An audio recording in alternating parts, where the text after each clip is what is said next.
Welcome to episode 166 of WellsMania podcast, aka the most underrated wrestling podcast in the world.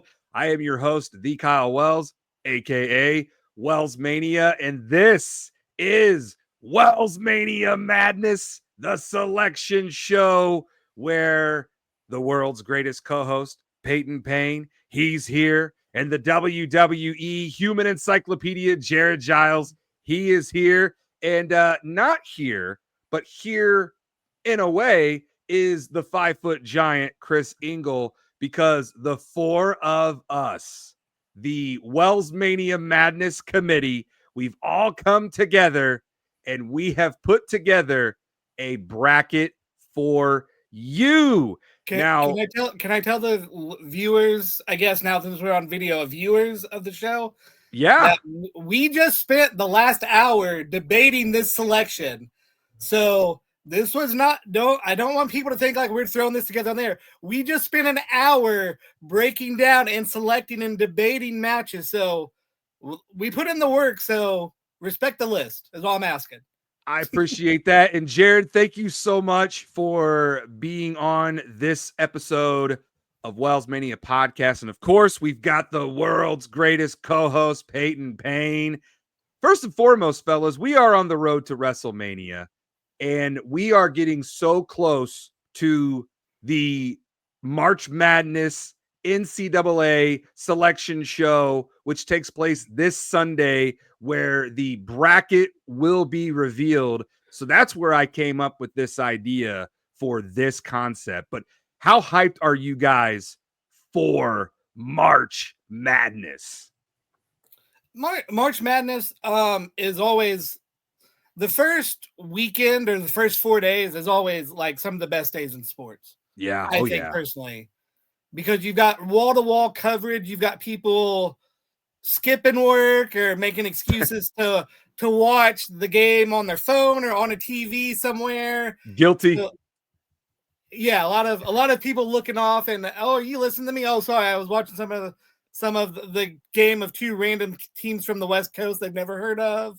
But you get invested because it's the tournament. It matters. So. And I've got the Wells Bracket Challenge, which, Jared, you have played in the past. And never won, of course, but I have played in a bunch. I don't think I've even won my own bracket challenge. Maybe I did. Did I? I can't remember. You did 1 year. I think you pulled it out 1 year. Maybe. I've been doing it. I think you picked UConn, and it was actually a year that they did win in it. So yeah, I tend to go with my heart over my brain a lot when it comes to the bracket. My picking Purdue to win the championship every year has not played out. So no. Even when they were favored to win it all, they did not win it all. Now Payton got beat by 16, but nobody remembers. Nobody remembers. Right. We'll pretend like that never happened. Payton, you are not much of a sports guy. Yes. So how excited am I? Yeah. When I say March Madness, what does that mean to you? Absolutely nothing. There it is. You know what it means to me? It means bad memories from working in the bar on these weekends. Yeah. That would be tough. I hated it. So yeah. Shout out to anyone who works at B-Dubs. Shout out to anyone who works at a bar, a pub. I mean, if you are downtown this weekend, please go in the Wild Beaver Saloon or go in Burnside Inn. We would appreciate the business. I will not be working there. Speaking of Wild Beaver, we are on video here on YouTube, so you can actually see us, but we all are still on Spotify and Apple. Check this out. Lift it up. There we go. There you go. Brand new merch. I wrestled a beaver. You can get that at the Wild Beaver Saloon, downtown Indianapolis. It was a Royal Rumble limited edition shirt. Yeah. Speaking of shirts, the John Cena Belgium shirt is running wild on WWEshop.com.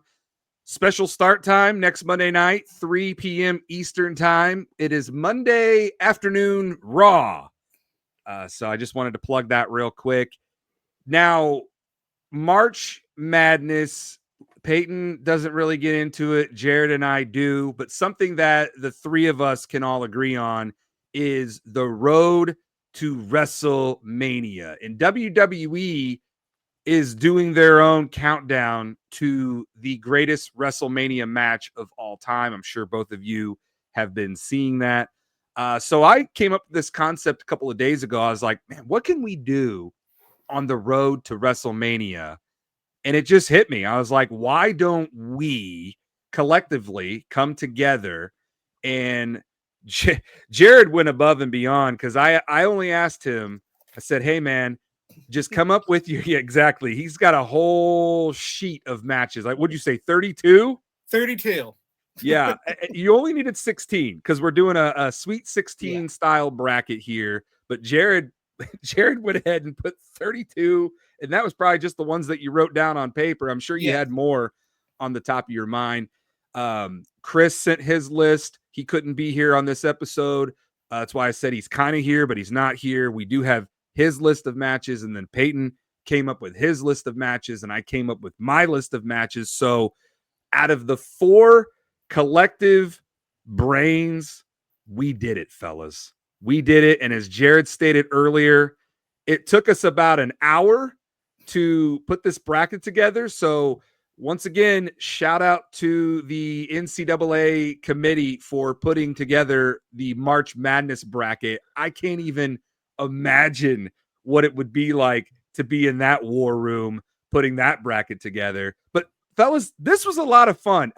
How much fun did you guys have going over these matches and seeding these matches in the bracket?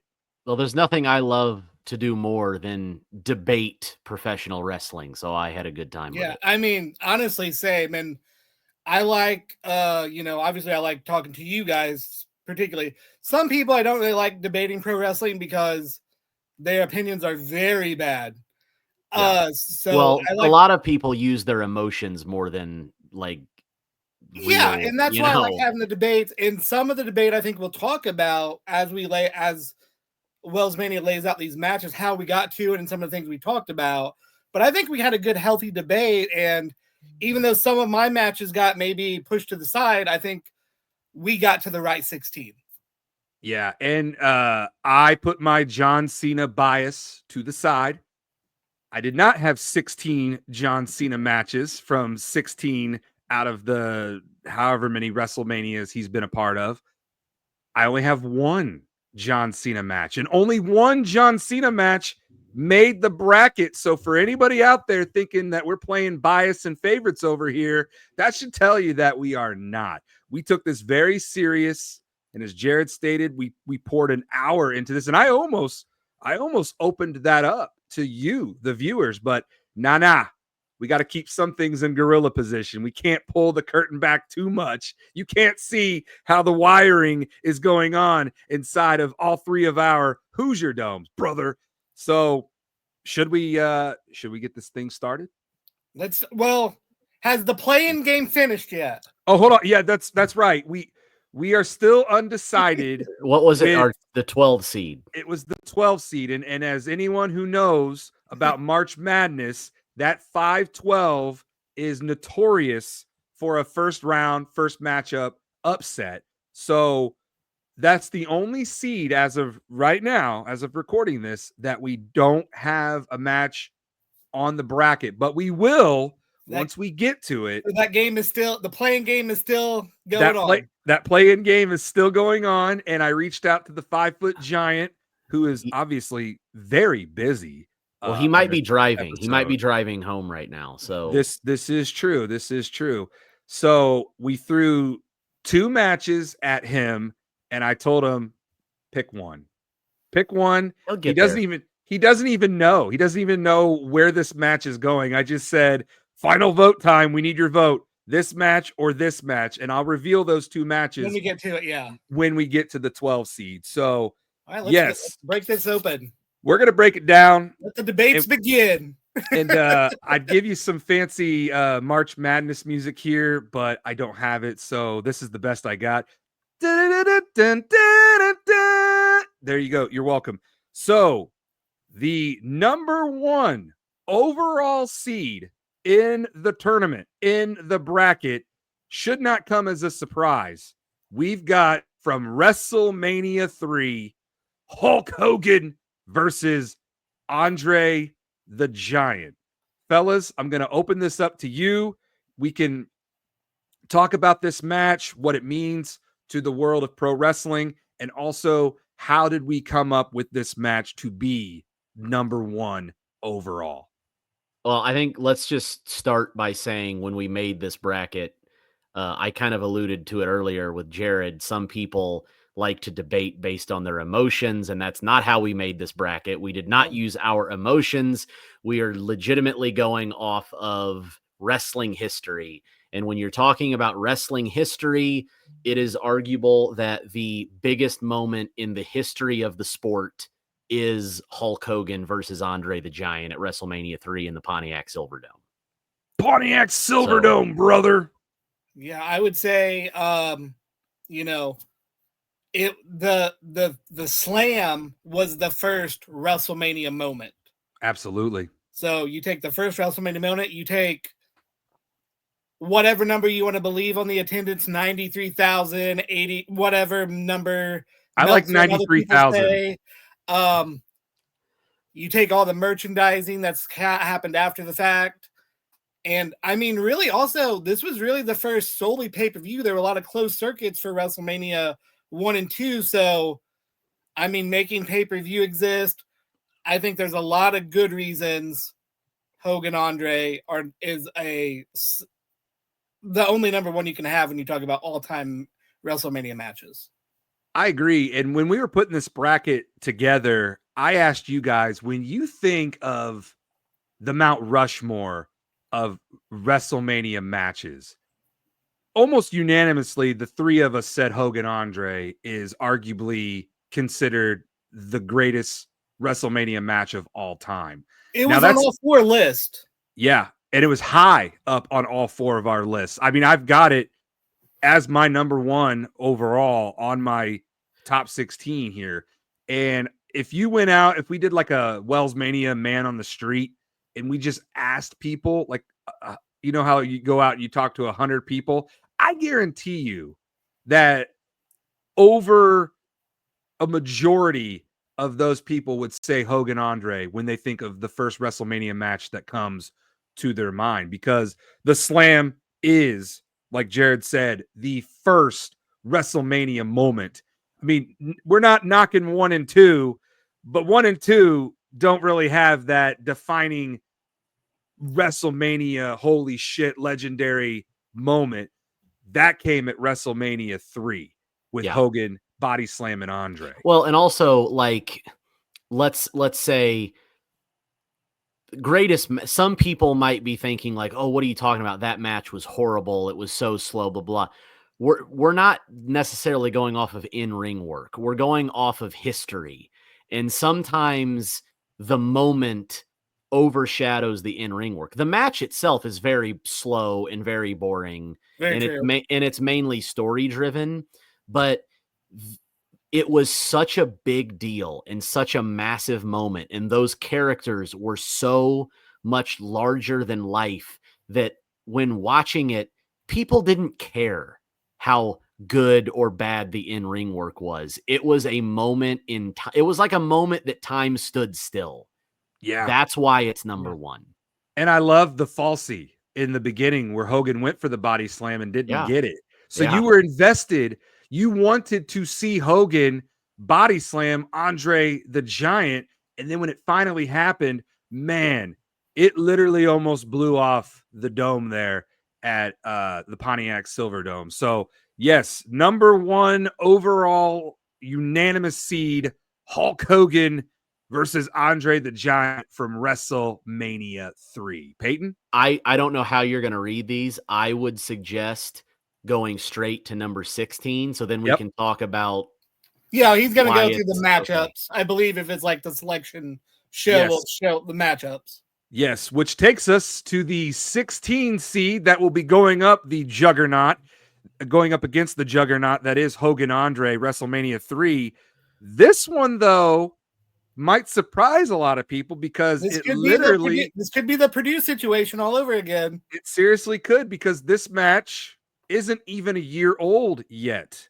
And I'm talking about Cody Rhodes versus Roman Reigns at WrestleMania 40.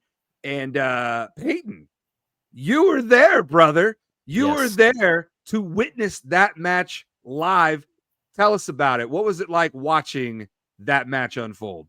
It was one of the greatest electrifying crowd experiences I have ever had.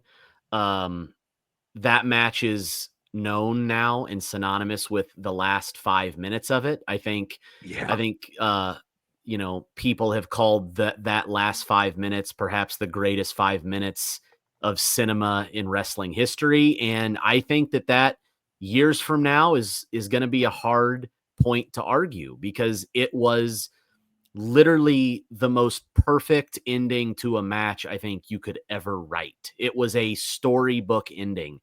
And I think we even discussed it. That's why we put this up against Hogan Andre, because it's two matches that are synonymous for their finishes, for the ending, for that storybook fairy tale finish. And both of those matches had that.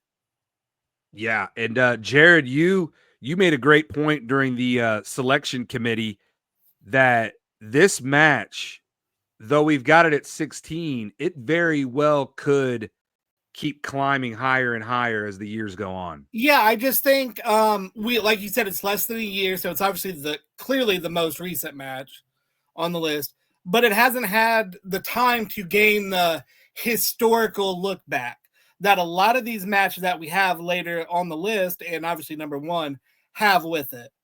You have 37 years of Hogan Andre lore to live up to. Yeah. This match isn't there yet, but I think when kids that are 5, 6 that were, or younger when we were WrestleMania 3 that grew up watching the VHS will watch it on whatever streaming service WWE has in 20, 30 years.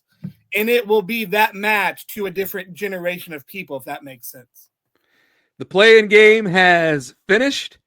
We officially have the 12 seed, and we will get there here momentarily. And this is interesting because me and this Jared is don't very know what it is. It's a shoot that we have no idea. The only two people that know is Chris and Cut and WellsMania. So Yeah. me and Payne will be live reacting to the 12 seed. I mean, we know the two options, but we know the options, but we don't know who won. Yeah. Right. And Jared, you bring up a good point, man. Like you and I are roughly around the same age. And I don't remember watching. I don't even think I was born yet when Hogan and Andre, that took place in what, 1980? Was 87. That 87? Okay. Yeah. I was one. I was thinking of WrestleMania 1. WrestleMania 1 was 1985. I wasn't born yet. I was born in 1986, so I wasn't even around for WrestleMania 2. So WrestleMania 3, hypothetically speaking, was the first WrestleMania that I was alive to watch. And obviously I would have been a baby watching it. Another thing too, and I just thought of this parallel between these two matches is the similarity of this, superhero like character overcoming a larger than life heel that is almost insurmountable, that can't be beaten. Up until that point, Andre the Giant was undefeated. He had never been pinned, and then Roman Reigns was going on a 4.5-year winning streak as just this title reign that just couldn't be stopped. And so that similarity is also a very cool counterpoint to those matches.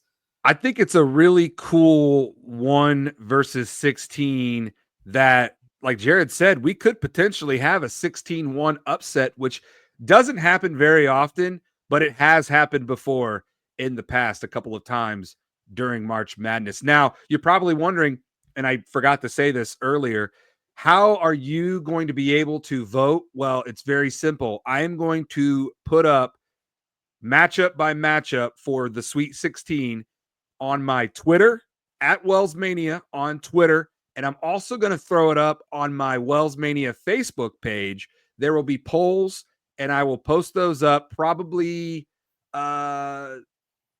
tomorrow. I'll give the bracket. I'll give people enough time to listen to the episode, and then I'll get the bracket, the first round of the bracket up on Twitter and Facebook, so you can vote. And then on the next episode of WellsMania podcast, we will give you an update on which matchups advanced, or which match. Got a lot of tongue twisters here. Which matches in the matchups advanced to the Elite Eight. So there's that, in case I forgot to mention that. So now we'll go Thursday to Tuesday, correct? Correct. So that way you have time to tabulate, and we've got time on Wednesday to get the second round matches. Yeah, and I don't want it to be like 8 votes. No, I want it to be like 800, 8,000. I want people to get really invested in this. And I know that you're out there and you're going to see my tweets unless you have me muted for whatever reason. So unmute me and participate and vote in these polls, because I want to make this as interactive as possible. And of course, I did tell Peyton and Jared this. Yes, we're going to have a fan vote, but we're also going to have our votes as well. And I think that's going to be a fun aspect. We're going to either agree with you or disagree with you. And that goes back to what Peyton said. That's all about the debate. So I really hope that this becomes very interactive, because in the past, when I've done brackets like this, I did one on cereal a couple of years ago, and people went crazy over it. I did one on chips a couple of years ago, Championship Madness, which I thought was very clever. Thank you. People went crazy for it. So now we're giving you the wrestling aspect of a March Madness bracket on the road to WrestleMania, which takes us to the 8-9 matchup. Now, originally, we had a different seed at 8, but we moved it.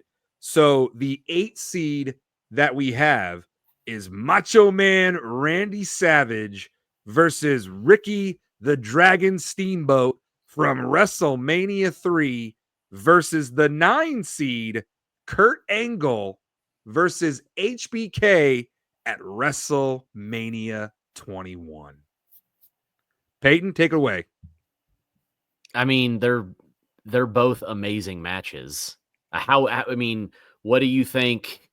What, in your mind, what is the similarities here? I gave my similarities for the first match. I want to hear what yours are for this one. Well, we've got a lot of technical wrestlers with these 4 guys. I mean, Savage, Steamboat, Kurt Angle, HBK.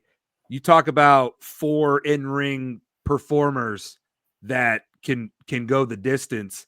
You got a lot of similarities in that aspect. And then, of course, we've got another iconic early WrestleMania moment, Ricky the Dragon Steamboat beating Macho Man Randy Savage to become the new Intercontinental Champion, and arguably what a lot of people call the greatest Intercontinental Champion match of all time. Is that fair to say, Jared? Would you say that this Savage Steamboat is the GOAT when it comes to Intercontinental title matches? I would say it's definitely in the conversation. There's a match we have coming up, not to give away the seeding, but there's another Intercontinental title match that is a much different match than this one, but people would argue is a historic, maybe the greatest Intercontinental match of all time. So it's on the list, but you think this match against Shawn and Angle, and it's a lot of holds, counter holds, false finishes, high spots.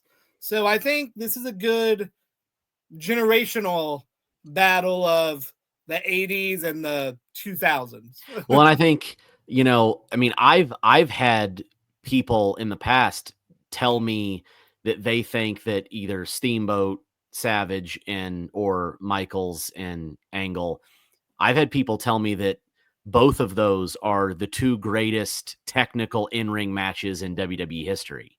So, that's why I think this is a great seeded matchup, because it's like they both are 2 of the greatest in-ring technical matches of all time. They might be the 2 greatest in-ring WrestleMania matches of all time from bell to bell. but they're also very different from one another because all four guys wrestle very differently, you know. And, it's funny too. You know how people say, "Oh man, I wish this guy could have taken on this guy." I literally saw somebody put out a dream match, Kurt Angle versus Shawn Michaels, and I quickly had to tell them, we got that, pal. We got that back at WrestleMania 21. Do yourself a favor and go back and watch that match. Go watch your dream match because reality, it happened. But it is kind of funny when people do WrestleMania matchups, because looking back, man, we are very lucky that we got Kurt Angle versus Shawn Michaels.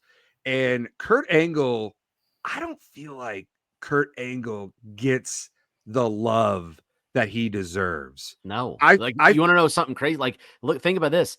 That match is not a Dave Meltzer 5-star match. And it absolutely is a 5-star match. I don't, what isn't it? Isn't it, Jared, you would know this.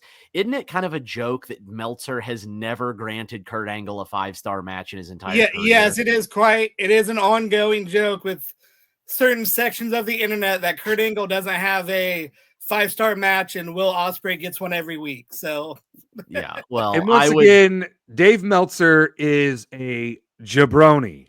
He's a hack. Just throwing that out there. Here at the WellsMania podcast, Kurt Angle, if you're watching this from wherever you watch WellsMania podcast, it's true. It's damn true. We give this a 5-star rating. You versus Shawn back at Mania 21. That's a 5-star match, brother. So that takes us to the next matchup, which is the 4 seed versus the 13 seed. In the 4 seed, we have The Undertaker versus Shawn Michaels from WrestleMania 25. And that is going up against another Undertaker match, The Undertaker versus Triple H from WrestleMania 28. Now, the three of us were there at WrestleMania 28 to witness end of an era. Now, Peyton, this match, you love this match. Yeah, I fought for this one. I fought for this seeded contest too. This is great because this is a 4-year storyline, and I don't think people really think of it like that. But this is probably the longest story that's ever been told over the course of multiple WrestleManias. You know, it started with Taker and Shawn at 25, and it ended with Taker Triple H, end of an era. And yes, we were all there at WrestleMania 28.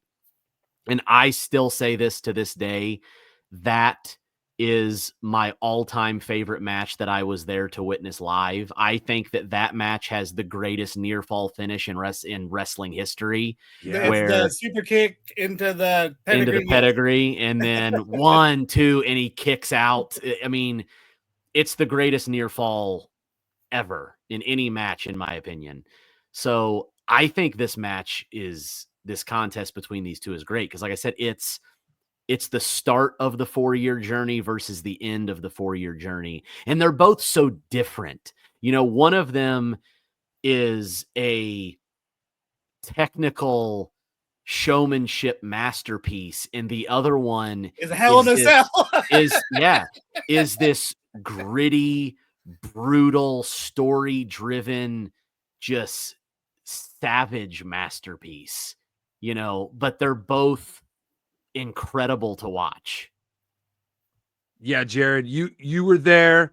You were there with me. Both, actually.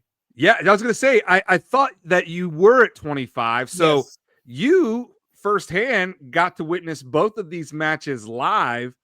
And I know we're not giving our predictions on who we think's going to win, but how you liking this matchup? Is this a tough matchup for you? Because you were there. This one is a tough matchup because, like you said, I was there for both. So I not only have the reaction of watching the match, I have a personal experience tied to both matches. The WrestleMania 25 match, the energy in the Astrodome, or whatever the building's called now. Yeah, it's probably like 5 names ago was the Astrodome. The reaction with the people wanting, split on who they wanted, and as the match going on, it kind of changed the reaction of that building. And then just for like, oh my God, I can't believe we're watching this, to the WrestleMania 28 match, which I'm going to admit personally, when that match ended and all 3 of those guys were on the top of the stage, there might have been a tear in my eye. I'm not gonna lie, but there might have been some emotions that night. So of the end of the era. So Well, better than how I felt at the end of that show. So so my pick we'll reveal it next week, I believe, with the audience's bracket. We will. But yeah, that one's a tough one, and I kind of like, you got to pick your favorite Undertaker match of WrestleMania right here. Yeah, it's a pick your poison, and you can't think of WrestleMania without 2 of the icons of WrestleMania. We have Mr. WrestleMania, Shawn Michaels, and we have the WrestleMania streak, The Undertaker. So I remember when this match got announced, Undertaker versus Shawn Michaels, and how big of a deal this was. I was like, holy shit. I mean, could Shawn Michaels be the one to end the Undertaker's streak? And how cool were their entrances at WrestleMania 25? The heaven versus hell aspect concept of it. Yeah. I mean, the pomp and circumstances, Undertaker taking forever to get to the ring, but it's always worth it. And then Shawn Michaels doing his, strutting and whatnot. And then you got us that were all there to witness Taker and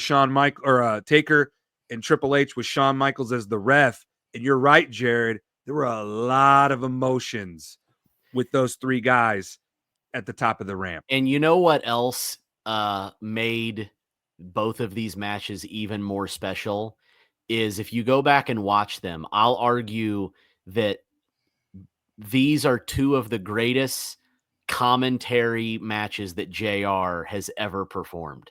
Like, Jim Ross delivered so much magic on the mic in both of these contests. I mean, he made them feel special.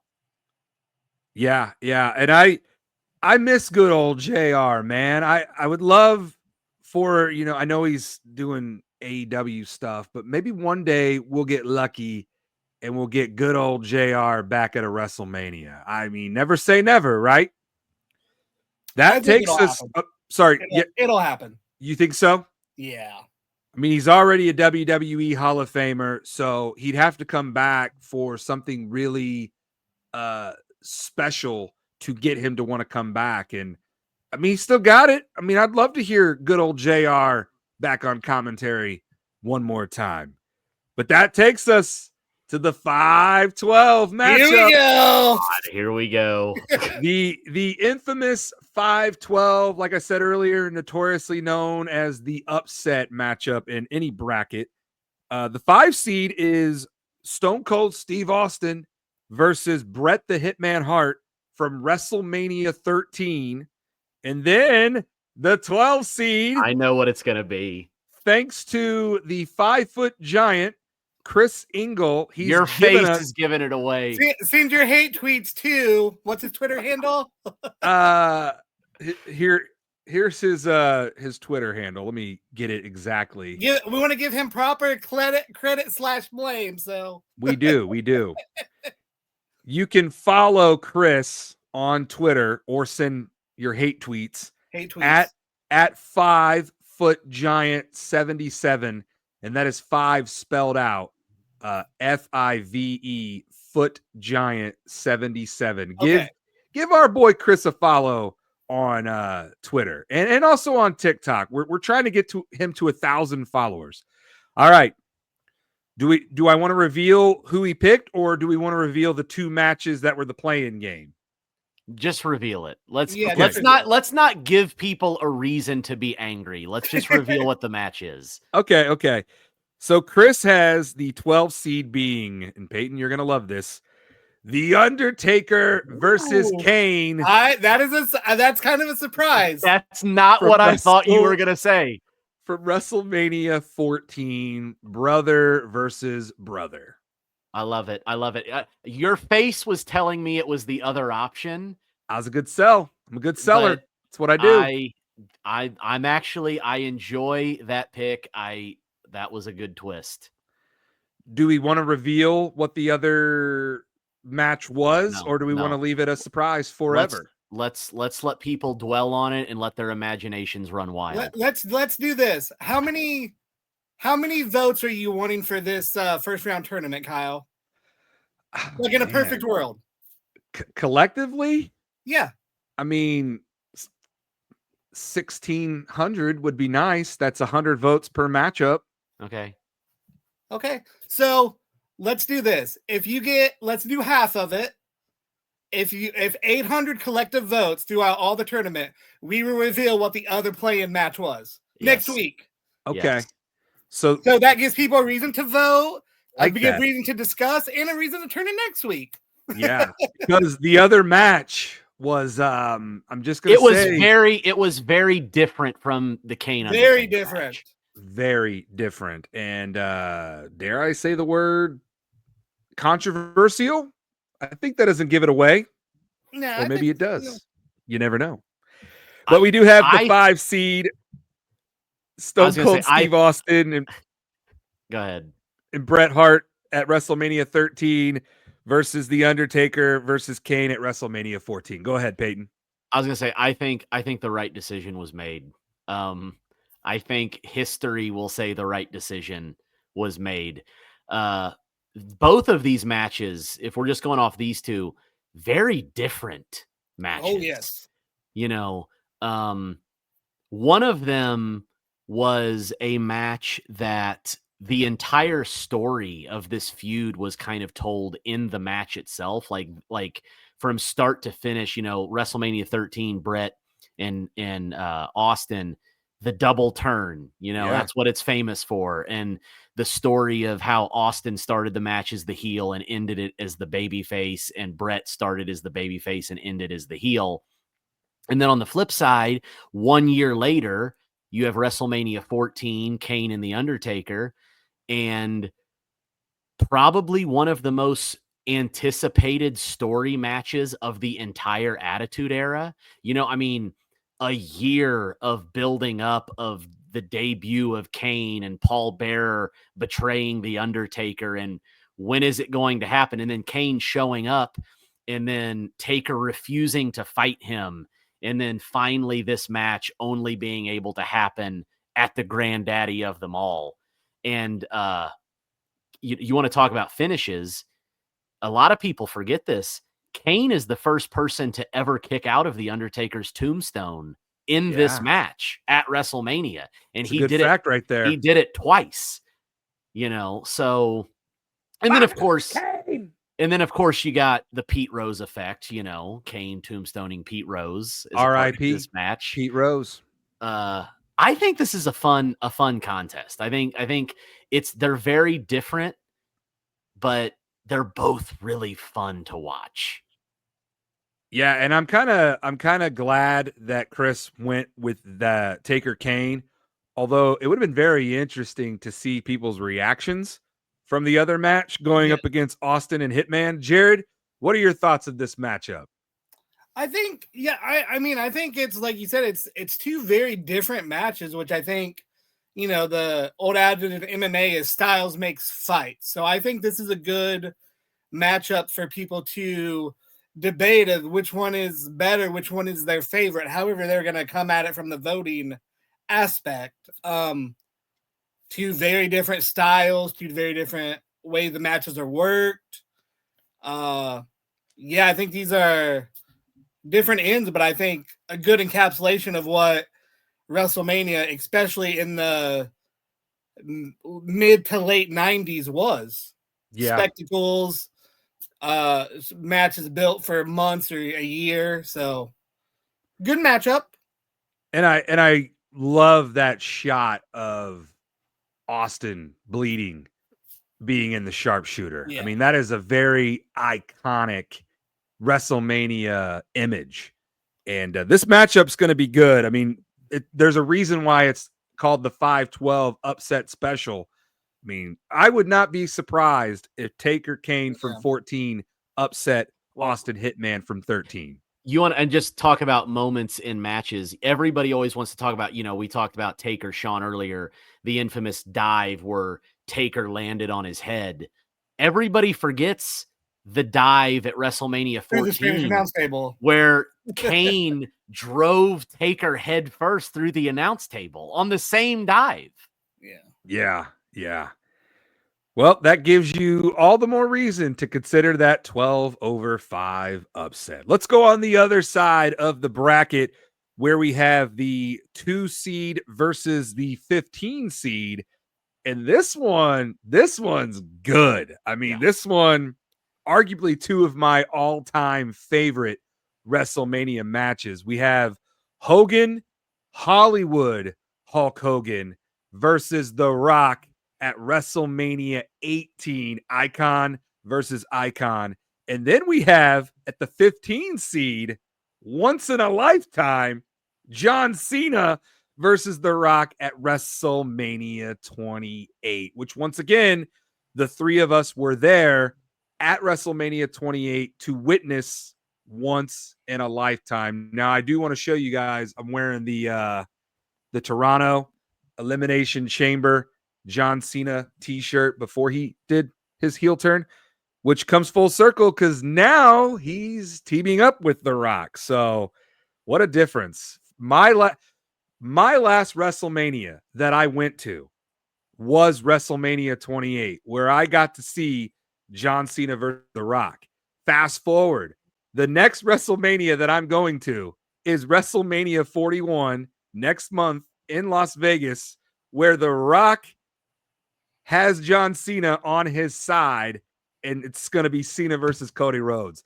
I just find that absolute. If you would have told me then at WrestleMania 28, hey man, the next WrestleMania that you're going to, Cena and The Rock are going to be joining forces together, I wouldn't have believed you. No chance in hell. But here we are, fellas. This is a powerhouse matchup. 2 versus 15. And it's the reason we paired them against each other is because of how similar they are. I mean, it's an icon from the past versus the icon of the present, and then The Rock being in both of them, and then The Rock in the Cena match taking over the role of Hogan, of the icon from the past. And one of them had a longer build. One of them was built up for a year, but the Hogan Rock match, it might be my all-time favorite match to go back and watch on a regular basis, simply because of the electricity in the atmosphere. I am incapable of watching that match without getting goosebumps. That's how good that crowd was, and that's how good JR was on commentary and the story that they told. I mean, I'm getting goosebumps. I'll do The Rock right here. I was going to say, I got goosebumps right now too, man. When Hogan hulks up for the first time in years in that match, and he starts doing it, and you hear JR on commentary going, "Oh my God." It is pure magic. Yeah. Jared, what are your thoughts on this matchup? Yeah, I mean, like Payton said, we matched these up because icon versus icon, big star of the past versus big star of the present. They, sold a lot of pay-per-views and tickets on these names on the marquee. Yeah, and I mean, almost very kind of almost similar style matches as well. Maybe not quite the same crowd reaction because we're talking little differences, but inside, outside, things like that, which we won't get into all those technicalities, but also similarly work kind of match of the two greats. So I think this is going to be a really interesting matchup. I think most people, I know how most people are going to vote, but this is, like you said, the one John Cena match in the bracket. So who knows? Which is wild to me because you would think that we would have multiple Cena matches, but when it comes down to all of John Cena's WrestleMania matches, I think this is the best one that he's ever had. Yeah. Once in a lifetime versus The Rock. It was a damn good match. I enjoyed the whole thing. And Jared, you were there with me in Miami, so you got to witness my emotions throughout that entire day. Like walking into Sun Life Stadium, how hyped I was, how excited I was, all the people that were, booing me and telling me I sucked, but I had my spinner belt and I'd spin it and I'd hit it with the "you can't see me." I didn't care because I was like, there is no way in hell that John Cena is losing this match tonight. I was so well, yeah. You tried telling me all because I'm pretty sure you didn't miss a single match on that card. I did not. We can go back in the archives of WellsMania, and I have the perfect WrestleMania 28. You did, and that was one thing. After I think it was on the flight home, I realized I was like, "Damn, Jared didn't miss a single match at WrestleMania 28." But then we get to the match, and when Cena goes to imitate The Rock, that's when I felt that sick feeling in my stomach, like, what are you doing? No, don't do that. What are you doing? And then The Rock pops right up, hits the rock bottom 1, 2, 3, and I sunk so far in my seat at Sun Life Stadium as I watched Kyle Gant, Michael Stearman, Mikey B, and you, Jared. You all were just going nuts around me as I'm just so far in my seat. Oh man, I think I know. I was my somewhere vote's in going. That building going nuts. Yeah, it was. That's the wild thing too is we didn't know you yet, Peyton. No, we didn't know you until 6 years later. I was there though. I was probably right by you. I was probably screaming, watching you cry. I don't know. Yeah, I'm not gonna lie. I did have some tears of sadness, going down my face. I hid them very well in my seat there. I guess another thing when people are voting on this match, it's almost like you're voting on what's The Rock's greatest victory. Like what match is the bigger win for The Rock? Yeah. Another fun fact about both of these matches, they both have irrelevant sequels that no one wants to talk about. Yeah, right. Yeah, twice in a lifetime never happened. The following year, even though Cena won that one. And then the fake referee was a good finish though at No Way Out. Yeah, Hogan Rock too at No Way Out. The fake referee thing was pretty good. But yeah, nobody remembers that match besides I think the three of us talking about it right now. And it's just so crazy that these matches took place 10 years apart. So you had Hulk Hogan versus The Rock at 18, and then 10 years later, The Rock versus John Cena. The fact that The Rock was able to say that he wrestled Hulk Hogan at WrestleMania and he wrestled John Cena at WrestleMania, not too many people can say that they were able to do that. Is there anyone else that has done that? No, because I don't think any of, not to be morbid, but most of Hogan's opponents are not with us anymore.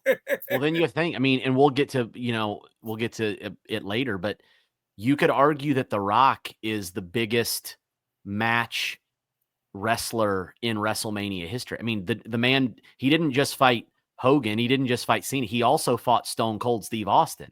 Oh, and he fought Cody Rhodes. And he fought Cody Rhodes. He's literally wrestled the face of every generation. And next year, he will wrestle Roman Reigns. Finally. He tagged with him last year, so. Finally. That takes us to the 7-10 matchup. At the 7 seed, we've got the Heartbreak Kid, Shawn Michaels, versus Razor Ramon at WrestleMania 10, the iconic Intercontinental title ladder match.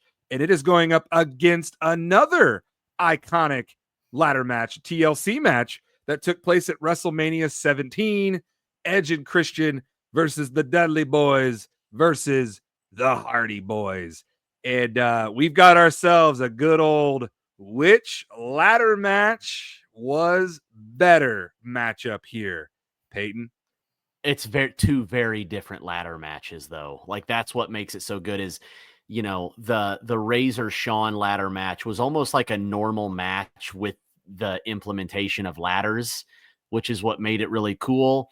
And then the TLC match was just a straight up demolition derby. It's could be argued as the greatest hardcore style match in WrestleMania history. TLC 1 was great. TLC 2, most of the times the sequels don't live up to the first one. This one surpassed it. I mean, who could ever forget Empire Strike Backs? Yeah. Who could ever forget, I Edge? said that totally wrong. Empire Strikes Back. Who could ever forget Edge spearing Jeff Hardy hanging from the belts? It's oh man. It's such an incredible match that's so fun to watch. But then on the flip side, Shawn and Razor, the story that they tell in that ladder match, it's not necessarily super brutal, but just the shot of Shawn doing the splash from the top of the ladder, it's for its era. It was so different. Yeah. And Jared, I think you said that was the first ladder match that had ever taken place at WrestleMania. Yeah. I mean, it was the first really televised ladder match. I know, there had been one on Coliseum Video a couple years before. There had Brett versus Shawn. There had been a couple ladder matches in the territories. Stampede had one in the 80s. Jim Crockett Promotions had a Dusty Tully ladder match with money hanging above the belt. But this is the first real ladder match in what we currently, and then the evolution of the ladder match, and inspired so many. And you could argue that without Brett or Shawn and Razor having the match at 10, we don't ever get to TLC 2 at 17. Yeah. Yeah, you bring up those old Coliseum home videos. I watched the hell out of that ladder match between Brett and Shawn.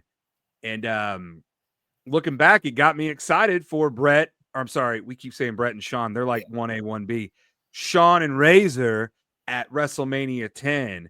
And it's a very iconic match. When you think of iconic WrestleMania moments, I think that one comes to the mind of a lot of people because it was the first of its kind. We'd never seen anything like that before at WrestleMania. Peyton said the shot of Shawn splashing off the ladder.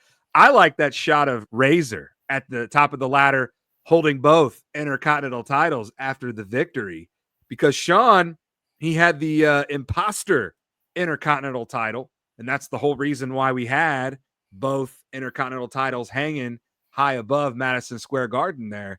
And another reason that took place at the Garden, man, at WrestleMania 10 is another iconic moment. So this one is another. Which ladder match do you think is the better of the two? I'm excited to see where this one goes because both of them are very good. They're very good. That takes us to the 314 matchup, and we've got Stone Cold Steve Austin versus The Rock at WrestleMania 17. And that is going up against the 14 seed Macho Man Randy Savage versus Hulk Hogan at WrestleMania 5. This one is another damn good matchup here. It is, because it's very similar in the fact it's kind of the only two times in WWE history where both faces of their generation, who you could argue were the faces of the company at that point, had their wrestled each other in the main event of WrestleMania. Like in those early golden years, it was Macho Man and Hogan. And then in the Attitude Era, it was The Rock and Austin. And both of these matches happened at the pinnacle of their careers. So it was very cool. Yeah. And we also got My Way for the hype and the build for Austin Rock. It is the greatest WrestleMania match promo that's ever been produced. And they played that at WWE night when I went to the Pacers Pistons game.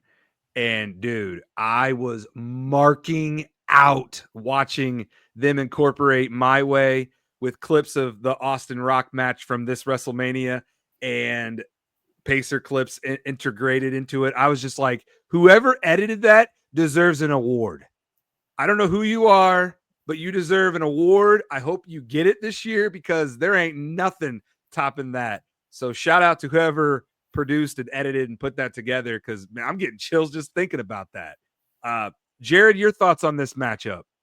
Yeah, I mean, I think Payne really nailed it. It's like the two guys of their generation, of the two guys of the golden era, as most people refer to it now, and then the two top guys of the Attitude Era going at it. WrestleMania main event, title on the line. The Mega Powers Explode was a huge ordeal when I was a kid. Lust in your eyes, Elizabeth. And then obviously, when I'm a teenager, Austin Rock going against each other in another sequel match, as we just talked about. Actually, it was their second WrestleMania match. And I would say the best of the three they wound up having was 17. I agree. With one of the craziest swerve endings of any WrestleMania main event ever. So, and regardless of what the swerve turned into in the rest of the year, if you cut it off at the end of that pay-per-view, the finish of that is like insane.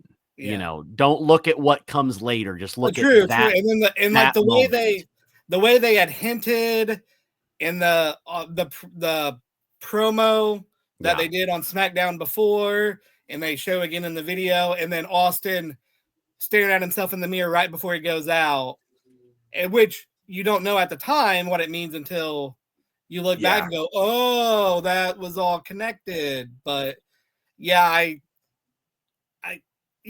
one, I think the age of the WellsMania voters is going to be the key to who wins this matchup. Yeah. Because, I mean, Jared, you and I, we got to experience both of these matches. So people around our age, they're going to be torn, man. It's like, what do you go for? Your childhood or your teenage years? I mean, which one was greater?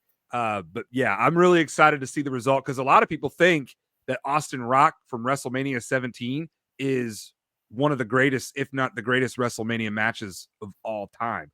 That takes us to the last matchup here in the Sweet 16 round of WellsMania Madness. I hope you all are enjoying the selection show right here on episode 166 of WellsMania Podcast. 6 is the seed here, and it's from WrestleMania 6. Hulk Hogan versus the Ultimate Warrior, the Ultimate Challenge, going up against the 11 seed Shawn Michaels versus Bret Hart at WrestleMania 12.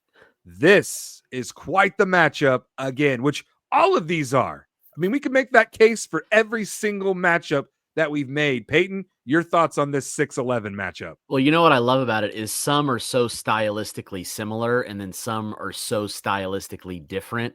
And this is one of those that's so different. These matches could not be more different from one another. Hogan and Warrior, which, let's be real, neither of them were the greatest in-ring workers, but their characters were larger than life. And that's why everybody wanted to see it. I was going to say, you couldn't see Hogan and Warrior going 60 minutes in an Iron Man match? No.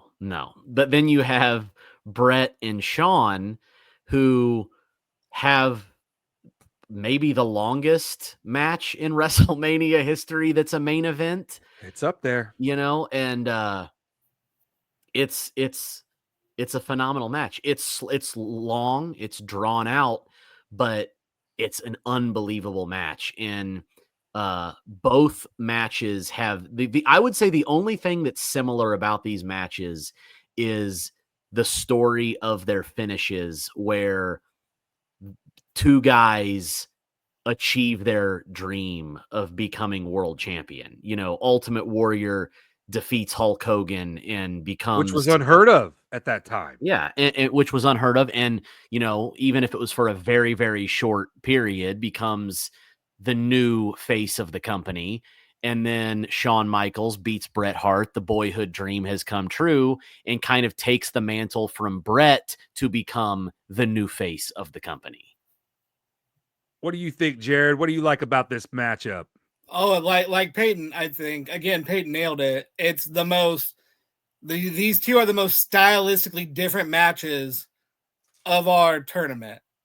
So, like, there's the pure power and all that of Hogan and Warrior, and tons of technicality in Bret Shawn.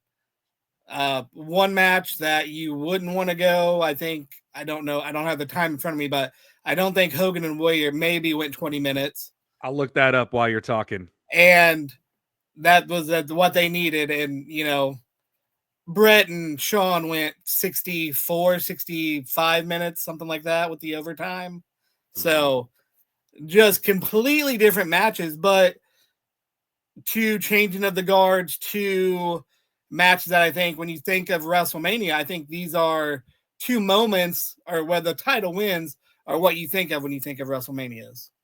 The Ultimate Warrior versus Hulk Hogan went 22 minutes and 51 seconds. So you can watch Hogan Warrior about 3 times compared to the one time you can watch the Iron Man match. If you want to rewatch them this week on Peacock. That's got to be the longest match in Ultimate Warrior's career, right?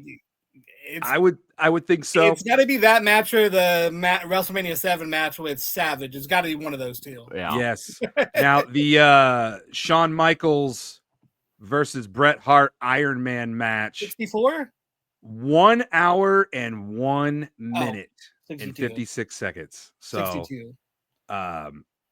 Yeah, that's arguably got to be one of, if not the longest WrestleMania matches of all time. I believe it's number 1, because I believe last year the tag match, that main event night 2, was the second longest match in WrestleMania history. Okay, with the Rock and Reigns. Yeah. Yeah, because didn't it go like 48 minutes or something? I believe I saw that when that match ended last year. Well, we got the internet here in front of us. Let's keep throwing out the facts, the numbers, because numbers never lie. Jared, I know you're right, because I'm pretty sure I saw that as well. I think it was like 47, 48 minutes, the tag match last year. It was like right under 50 minutes. Yeah. That match went 44 minutes and 35 seconds. Okay. So that's close. But this matchup right here, you guys both nailed it. Two totally different types of matches. But as a kid, I mean, this is the first time, and Jared, I know you can relate to this. This is the first time that I can remember watching a WrestleMania. Like, I can legit remember watching Hulk Hogan versus the Ultimate Warrior, because these are two of the top baby faces in the company going head to head, which had never really happened in WWE, WWF history to this magnitude. We've got the Intercontinental Champion, the Ultimate Warrior, versus the WWF Champion, Hulk Hogan. And I was torn, man, as a little kid, as a little WellsMania running around in my Nana's living room. I didn't know who I wanted to win because I loved both guys. Now, I was cool with either one winning because I liked both of them, so it was a win-win. But just think about the different outcomes here.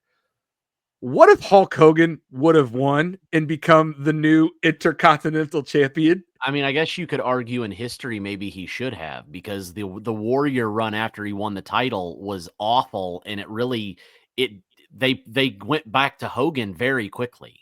Yeah. Ultimate Warrior, as much as I love the Ultimate Warrior character, unfortunately, him as a person did not want to be what Hogan was, which clearly showed with his actions. Man, Ultimate Warrior had potential to be that next mega star for a longer period than he was. But I just think about that sometimes. Had Hulk Hogan beat Warrior, he would have become the Intercontinental Champion, which he never was. Hulk Hogan never was the Intercontinental Champion. So Hulk Hogan will never be a Grand Slam champion in WWE history, which is very wild to say. And I don't think he ever won the tag titles either. He did in 2002 with Edge. That's right. Oh man, I forgot all about that. They had that 3-week run. That's probably why I forgot about it. Because Jared, you'll like this. Peyton, you will too. I was watching WrestleMania 9 the other day, and they were billing that tag team match, with Hulk Hogan and Brutus the Barber Beefcake against Money Inc. as one of the main events of WrestleMania 9. And I'm like, really? That match? Yeah. But then again, you go back and look at WrestleMania 9 and you're like, ooh. Hulk Hogan's the main event, brother.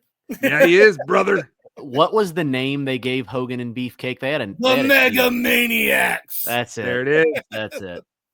You know, with Mega, I think Mega Mondo needs to bring back that Mega tag team, and only if he gets the face guard that Brutus wore in WrestleMania 9, the red and yellow face guard. I think we can make that happen. I think somewhere down the road, Mega Mondo can take a shot to the face where he has to wear that protective eye gear that Beefcake was wearing.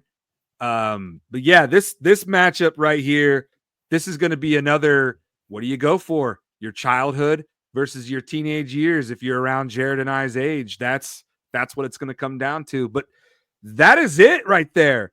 That is the Sweet 16, the bracket, the selection show. We've revealed it. Now we want to hear from you. What are your thoughts on this bracket? I will get it all graphicked up and ready to go. I'll post that out all over WellsMania everywhere. These guys will share it on their social medias. And I will get those polls up tomorrow. And we will go from Thursday all the way until next Wednesday before we record WellsMania. And we'll get your votes tallied up, and we will reveal on the next episode of WellsMania podcast who will be advancing to the Elite Eight.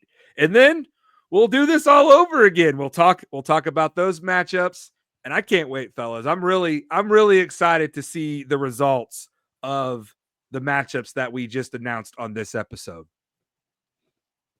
Yeah, it's going to be fun. It's going to be fun to see how people vote. Yeah, I think the voting is, I'm very interested in the voting. Yeah, I am too. I'm a little nervous because you never know. People might get on here and just totally vote for matches that have no business beating the other one. But I guess that's March Madness for you, brother. Anything can happen. It's very unpredictable. A 16 could knock off a 1. Yeah, well, again, it comes down to, are people going to actually think about it, or are they going to use their emotions to vote for certain things? That'll play a deciding factor.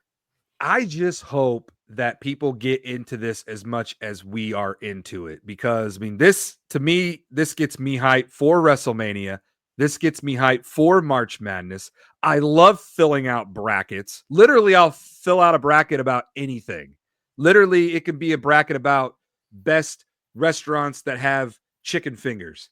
If you put a bracket together of all the restaurants, I'm filling out that bracket, and it's going to be Raising Cane's every time. Just saying. Raising Cane's does not sponsor WellsMania podcast, but if you are out there part of the Raising Cane's promotions team and you're looking to sponsor the most underrated wrestling podcast in the world, we would love to have you, and we will promote Raising Cane's on every single episode of WellsMania podcast.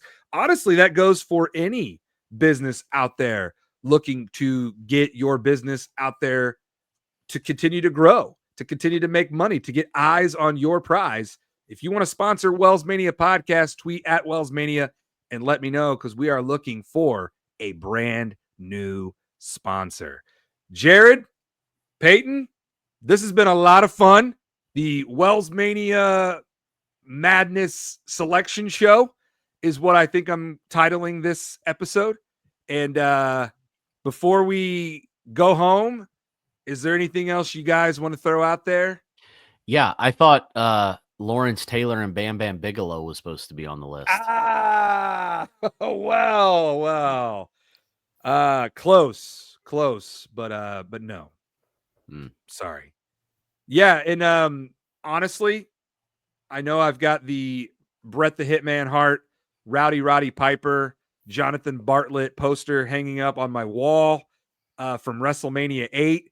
That match also did not make the Sweet 16. As much as I fought for it to get in there, to sneak it in there, I wanted to have at least one match from WrestleMania 8, but no matches from WrestleMania 8 made the cut. Some WrestleManias just fell flatter than others. I mean, we were talking about this earlier. We could do a bracket of worst WrestleMania matches, and we could do that as a fun little side bracket if you guys want to do that. Yeah, We could.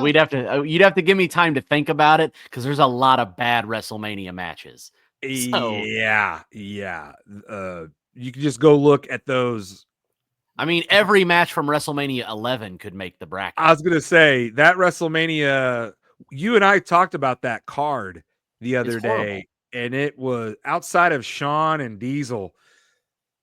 That WrestleMania was struggling. WrestleMania 2 is pretty cheeks as well. Cheeks. I know. A lot of times it gets a pass because it was an early one. Yeah. But that one's actually on my rewatch every year. That's a tough one to get through. You know, it'd be a fun debate. Maybe we do a bracket, not worst WrestleMania matches. Go through and like rank what is the top 8 just worst WrestleManias. Ooh, that would be fun. Ooh, that would be fun. We can do that. I mean, I love all the ideas. I'm always looking for fun bracket ideas for us to talk about. That could be a good one, Peyton. The Elite 8 of top 8 worst WrestleManias. As a matter of fact, we'll do that. We'll do that as a little side bracket. And we won't do like a poll. That'll just be between the three of us, and we can get the 5-foot giant in on it as well. Yeah, we can do that next week. We can reveal that whole thing next week. Yeah, that'll be fun. Because I figure, what are the rules? Are we going like? Because it's got to be like top to bottom, like pound for pound. It's what is the worst? Oh yeah. Like some WrestleManias might have 1 or 2 matches that kind of save the card. Because I will say this, WrestleMania 8, I know a lot of people sleep on it, but if you actually go back and you look at that card, it's a pretty solid card altogether. Yeah, it's got 3 really just solid matches on there. Talk about Flair Savage, Bret Piper. I mean, even Hogan Sid, I know it doesn't get the love that it deserves, but those 3 matches, I was heavily entertained by them at WrestleMania 8. I know my bias is showing there. You could throw out this, even though it's going to be our bracket. The viewers could throw their opinions on what they think are the worst WrestleManias, and we could use those opinions to maybe help fill the bracket out. Yes, I will throw that question out there on WellsMania Facebook. I will throw that question out there on WellsMania Twitter. So feel free to let us know what are some of the worst WrestleManias of all time. And we might even mention you on episode 167 next week on WellsMania Podcast. All right, before we go, Jared, thank you so much for being a part of this episode. You are the WWE Human Encyclopedia. Where can people find you on Twitter? Because I've noticed that you have been tweeting a little bit more. I have been trying to up my Twitter game, get more of a presence in the content world, if you will. So it's at JC Giles. And I had a lot of fun. Thanks for having me. Let's do it again next week. Absolutely. And Peyton, go ahead and plug all of your social medias. On X at Stone Payne Prod and on TikTok at Stone Payne Productions. And of course, shout out to the 5-foot giant, Chris Ingle, who couldn't be here on this episode, but hopefully we will get him on next week's episode. I'd like to hear what he has to say about all of these matchups. The bracket is set. I will get that up all over WellsMania everywhere. Follow me and vote. This is all about you listening, you watching, whether it's on YouTube, Spotify, Apple Podcasts. There's a lot of you out there, and it's on the road to WrestleMania. It's March Madness, baby. It's awesome with the capital A. So participate, have fun with it, and we will recap all of the winners that will be advancing to the Elite Eight on episode 167 of WellsMania Podcast next week. Hey, thank you, Payton. Thank you, Jared. Thank you, Chris. Thank you to everybody for running wild on episode 166. Enjoy the selection show this Sunday. Hopefully, UConn will do the unthinkable and go for the three-peat. Probably not, but hey, I'm just manifesting and throwing it out there. Until next episode, take care, stay positive, run wild, and dominate the day.